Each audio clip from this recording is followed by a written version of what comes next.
Hi everybody, Brian David Marshall here at the Tournament Center at Pro Tour Magic 2015 in Portland, Oregon. I'm here with Shi Tian of MTG Mint Card, two-time Pro Tour top 8 competitor, platinum player on the Pro Tour this year. Shi Tian, tell me what deck you guys decided to bring to this Pro Tour and attack this standard format. Green Devotion Splashing Red. We name it Hell Hydra. Hell Hydra. Yes. Okay. It's ominous. Very ominous. Let's take a look at what this deck does. It starts off with 5 Planeswalkers. You said mono green splashing red, but Xenagos, God of Revels, Xenagos the Reveler. Oh, I'm sorry, a god and 4 Planeswalkers. Xenagos the Reveler and Domri Raid. But the big one here is Nissa Worldwaker, the new Planeswalker from M15. Tell me about what Nissa Worldwaker is doing in this deck. Nissa somehow is for against mono black will be very good.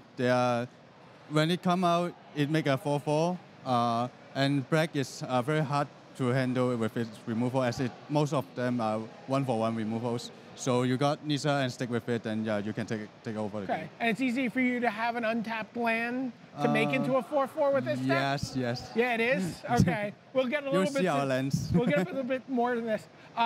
Domri Raid, I've watched it be excellent in this deck. Yeah. What's really nice is you guys are playing with Courser of Kruphix. We'll look at the next set of cards and some of the creatures that are in this deck. But Courser of Kruphix interacts really nicely with Domri Raid. So let's take a look at the next set of creatures. Okay, here we see the Courser of Kruphix. We see Polukranos, the World Eater, and Nylea, God of the Hunt. So Nylea, just you make all these monsters. Again, this seems very mana intensive. You want trample when you are facing Elspeth or other like blue devotion creatures. You have trample to raise them. Okay. And then again, the Courser of Kruphix interacting really well with Domri Raid. Yes. You know what's on there. You're like, oh, I'll draw a creature. Got a creature, lay a land. Pretty exciting. Good. Yes. Yeah. Polukranos, we know what that does. It's just big. Yeah, and it eats things. Removals of this deck. Yeah. And this lets you deal with maybe a resolved Lifebane zombie. You can kill it pretty easily. Yes. Yeah. And Master of Waves. Yeah, Master of Waves. Okay. You think that's important to kill? Yeah. If you cannot hold it under control, then it's over. Okay. So let's look at the next batch of creatures. Here we see, all right, now we're starting to see somewhere of all this mana is coming from. Okay. We see Elvish Mystic, Sylvan Caryatid, Voyaging Satyr, Burning Tree Emissary. Yeah. So this is your green devotion package. Like this is where you're laying the foundation. Burning Tree is the best card with green devotion. You power it out with mana elf in turn 2. Yeah. So you got like 3 or 4 devotion next turn. Then we got 4 Nexus as our mana base. Right. Yeah. So yeah, Nykthos Shrine to Nyx. Yeah, that's why we are playing 4 Voyaging Satyr instead of Sylvan Caryatid. Which is a really interesting. A lot of people will start on 4 Caryatid. Yeah. Yes. But the Voyaging Satyr does more in your deck. Much better, yes. Does some actually almost degenerate feeling stuff in this deck. Yes. Yeah. All right. So let's take a look at our single card spotlight. You have all this mana. Yeah. All this mana and Genesis Hydra. This is the card. This is the Hydra you're hailing. Yes. We're trying to maximize the use of the Hydra.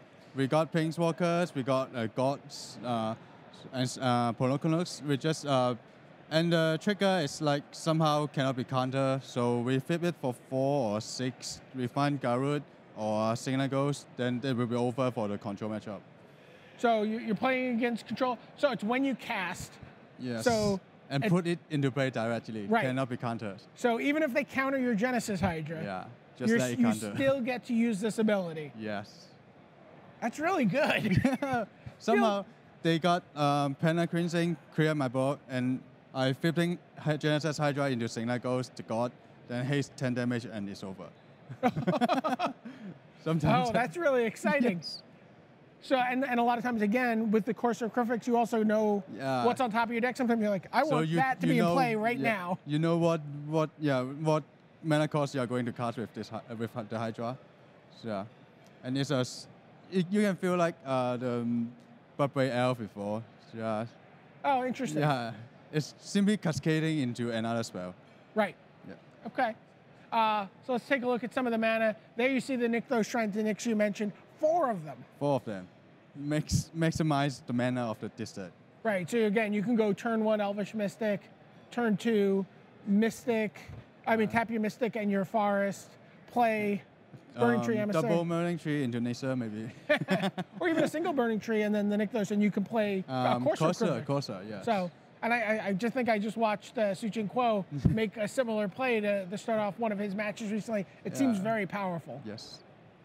1 Mana Confluence, 4 Stomping Grounds, 4 Temple of Abandons. We want all land to be providing green manas. Yeah, that's why we're playing Mana Confluence. So everything needs to be able to make green. Yes. Okay, and then let's take a look at the last.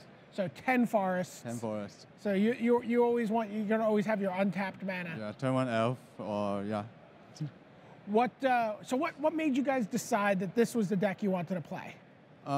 We think this matchup, this deck have a good matchup against black. Somehow they just cannot control all your block, all your planeswalkers, and it's we find it difficult to beat blue-white control. But so that's why we put in more and more planeswalker, and finally those throw in all the gods. So I think the meta game here will be leans to mono black and control. So we think this deck is well positioned. And it's funny you say that it has a good matchup against mono black. I think one of the reasons people are kind of scared of green decks is because of Lifebane Zombie. That's true. But because with all those Hydra and Poloconus, sometimes they just cannot discard all of your spells. Yeah. He's just like, what do you want? I got so one cast out, he cannot discard all but one of your spell, then yeah, somehow it will take over the game. Excellent. Yeah, you flip over, and somehow you got a good top deck. Top deck a Hydra into flipping out a Nisa, then yeah, it also be over for that. What is the absolute best card when you play your Genesis Hydra? Like when you're drawing up the fantasy scenario, what's the best card you can hit? I think Garrett is the best because you basically hitting making 2 threats, and then you can dual cast. Sometimes Garrett you just flip 5 cards and you got Hydra and Poloconus, then the things are going over again. So you start chaining stuff. A lot of people have talked about Genesis Hydra going into the new Garrick, but you're going into last year's Garrick because you want to be able to just replenish your hand. Yes. Awesome. All right, I'll hail Hydra. Yeah, I'll Hydra. I go back to the hotel room, I'm going to go on Magic Online, and I'm going to hail Hydra. For Shi Tian, this is Brian David Marshall from the Tournament Center. Don't worry, it's really a film about statistics.